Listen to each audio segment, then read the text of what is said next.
Alhamdulillahilladzi bi ni'matihi tatimmus shalihat wassalatu wassalamu ala sayyidis sadat wa ala alihi wa ashabihi ahlil fadaili wal karamat. Subhanaka la ilma lana illa ma 'allamtana innaka antal alimul hakim. Rabbi shrah li sadri wa yassir li amri wa hlul 'uqdatam min lisani yafqahu qawli. Yang sama-sama kita hormati imam kita, kiai kita, khatib kita, tuan-tuan guru kita, hadirin hadirat yang dimuliakan Allah Subhanahu wa taala. Tak dapat saya sebut satu persatu, tapi semuanya yang berhadir ini insyaallah dimuliakan oleh Allah Subhanahu wa taala. Amin ya rabbal alamin. Nanti sampai masanya, kata Nabi sallallahu alaihi wasallam, sampai-sampai batu pun akan berkata, ya abdallah, wahai hamba Allah, hadzal yahudi, ini di belakangku khalfi ada seorang Yahudi, uqtulhu, bunuhlah dia. Satu saja yang tidak mau menunjukkan tempat Yahudi, yaitu syajaratul gharqad, pohon gharqad, bentuknya seperti pohon pinus. Alhamdulillah, ketika saya sampai di kota Rafah, ini Mesir, ini Palestina, lalu ada satu kota bernama Rafah dibagi dua, perjanjian damai antara Mesir dengan Israel, maka mereka ambil setengah dan diambil oleh Mesir setengah.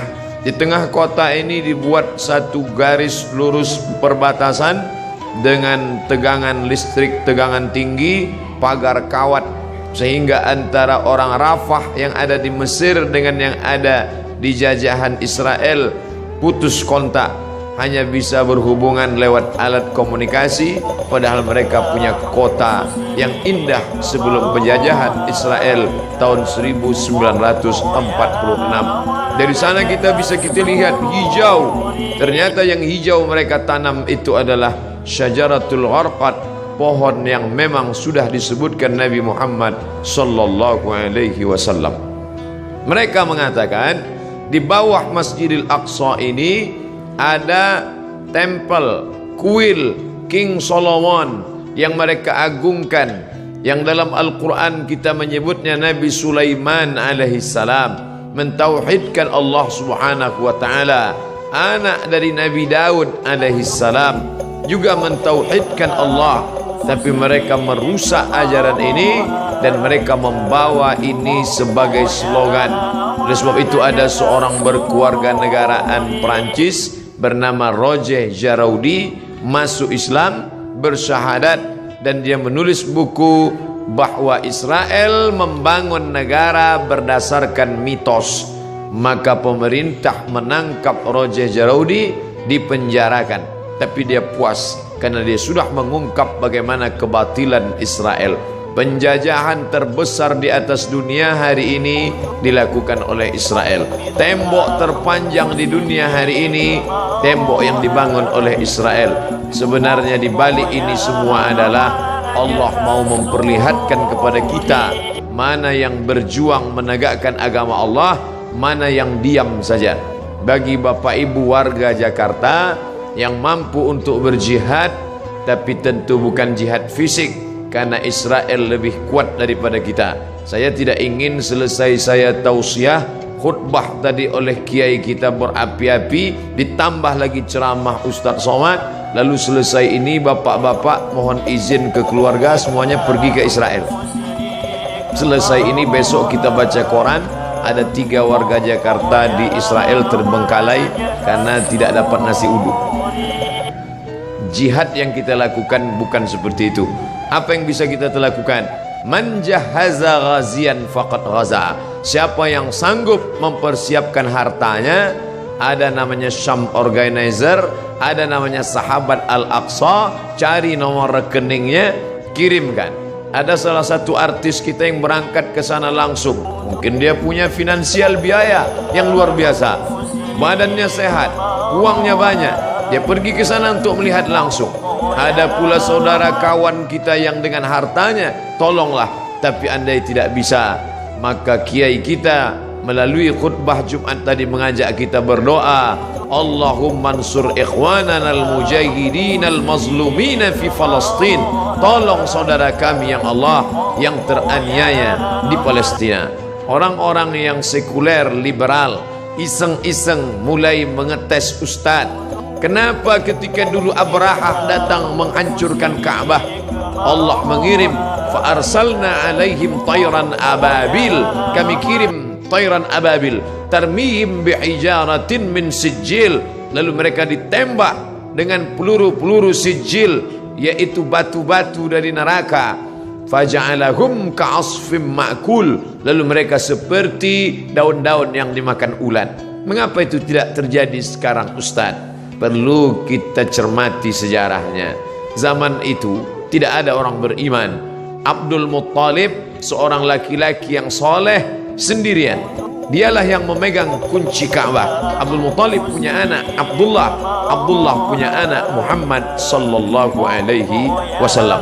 Maka Abdul Muttalib datang membawa kunci Ka'bah, dia serahkan kepada Allah. Di pintu itu dia berkata, inna lihadzal baiti rabban yahmih, rumah Baitullah ini ada Rabb, pemilik, pencipta, pelindungnya. Aku tak sanggup menjaganya, ya Allah jagalah dia. Zaman itu tidak ada orang beriman, tapi hari ini 2 miliar orang beriman. Asia Tenggara saja lebih dari 1,5 miliar. Indonesia, Malaysia, Brunei Darussalam, Moro, Patani Thailand Selatan. Maka ini sudah cukup. Belum lagi dari daratan India, Pakistan, Bangladesh, Myanmar, lalu kemudian 22 negara Arab yang terpecah dari mulai Yaman sampai ke Maghribi Maroko di Afrika Utara. Umat Islam yang tersebar di Eropa, imigran dari Jerman yang sudah ada di Jerman, imigran dari Turki hampir lebih 2 juta orang. Umat Islam tersebar banyak. Ini adalah tantangan bagi umat Islam, bagaimana menolong Masjidil Aqsa yang menjadi kiblat Nabi menghadap ke Masjidil Aqsa 18 bulan lamanya. 18 bulan 17 menghadap ke arah Masjidil Aqsa sampai akhirnya turun ayat fawalli wajhaka syatral Masjidil Haram, hadapkan wajahmu ke arah Masjidil Haram. Bapak Ibu yang dimuliakan Allah, hadirin hadirat yang mendengarkan langsung maupun tidak langsung tausiah singkat ini semua menjadi teguran bagi kita. Pulang dari sholat Jumat masih bisa makan kenyang dengan anak sambil tertendum tertawa. Betapa saudara kita di sana. Saya pernah satu asrama dengan orang Palestina. Saya tanya langsung, bagaimana keadaan keluargamu di sana? Apa kata dia? Satu asrama dengan saya ketika sama-sama kuliah, Abdul Somad. Seandainya mereka bunuh kami, sudah lama kami mati. Tapi mereka tidak ingin kami mati. Mereka datang ke rumah kami, mereka pecahkan tempat air, mereka buat kami kehausan setengah mati. Mereka ambil dengan senjata laras panjangnya, mereka pecahkan tempat-tempat minyak zaitun, karena mereka tahu kami tak dapat hidup tanpa zaitun. Mereka hancurkan sawah, mereka hancurkan sawah gandum, makanan pokok kami. Mereka ingin membuat kami setengah mati, tapi kami tak akan meninggalkan negeri ini sampai satu saja, iskariman, hidup mulia, Palestina merdeka, au mut syahidan, atau mati sebagai orang yang syahid. Maka ada sesuatu yang mengerikan tapi sekaligus membanggakan. Pemerintah asing Amerika, Eropa mengadakan survei apa cita-cita anak Palestina. Di tempat kita cita-cita ingin menjadi dokter, cita-cita ingin menjadi advokat, cita-cita ingin menjadi pengusaha sukses. Tapi cita-cita anak Palestina lebih 90% cita-citanya ingin menjadi seorang yang mati syahid. Maka apapun profesinya, iskariman, kalau kau hidup, hiduplah mulia, au mut syahidan, kalau mati maka mati syahid. Maka pemerintah Mesir lewat masyarakat muslimnya membuat slogan mempertahankan makanan produk Islam, tidak membeli produk-produk dari Israel yang sekian persennya dibelikan untuk peluru membunuh saudara-saudara kita.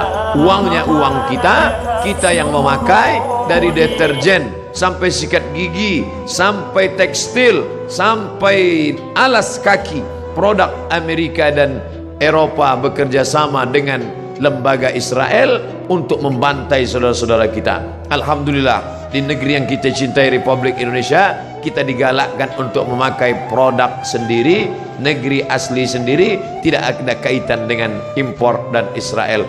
Maka kembalilah kepada produk-produk kita, karena sedikit banyak kita sudah menyumbang membeli peluru untuk menyobek jantung saudara kita. Ini bukan masalah nasionalisme. Orang yang berkata tidak ada hubungan kita dengan Palestina, itu murni hubungan konflik antara Palestina dengan Israel, maka dia tidak mengerti ajaran Islam. Kita baca Al-Quran, Subhanalladzi asra bi'abdihi laylan minal masjidil haram ilal masjidil aqsa. Kalau orang mengatakan itu Palestina tidak ada hubungan agama, maka Masjidil Aqsa terletak di Palestina. Kita beriman kepada Isa alaihi salam bukan sebagai anak Tuhan, tapi sebagai Rasul utusan Allah. Isa lahir di Palestina, besar di Palestina, diangkat dari Palestina. Kita beriman kepada Musa alaihi salam, ditulis namanya dalam Al-Quran. Musa lahir di Mesir dan berhijrah ke Palestina. Namanya 4 kali kita sebut. Kama sallaita ala Ibrahim wa ala ali Ibrahim, kama barakta ala Ibrahim wa ala ali Ibrahim. Ibrahim lahir dan besar di Babilonia, Irak, tapi kemudian dia hijrah ke Palestina. Nabi Ishak di Palestina, Nabi Ismail di Palestina, hijrah ke Makkah Al-Mukarramah. Nabi Musa hijrah ke Palestina, Nabi Isa lahir besar di Palestina, dan Muhammad sallallahu alaihi wasallam Isra Mi'raj ke Palestina, barulah naik ke Sidratul Muntaha. Maka hubungan kita bukan sebagai hubungan kemanusiaan, tapi hubungan yang lebih kuat. Asyhadu an la ilaha illallah wa asyhadu anna Muhammadan Rasulullah. Andai kau bukan seorang muslim, andai tak percaya kepada Muhammad, untuk menyaksikan kebiadaban Israel cukuplah sebagai manusia, tak perlu menjadi seorang muslim untuk kasihan kepada Palestina. Tidak perlu menjadi seorang mukmin untuk peduli kepada Palestina. Cukup menjadi manusia yang berakal sehat, maka sudah cukup untuk membela Palestina sebagai manusia. Oleh sebab itu sekarang bergejolak orang-orang Eropa yang tidak bertuhan, ateis, tak percaya kepada Tuhan, tapi tetap membawa bendera Palestina.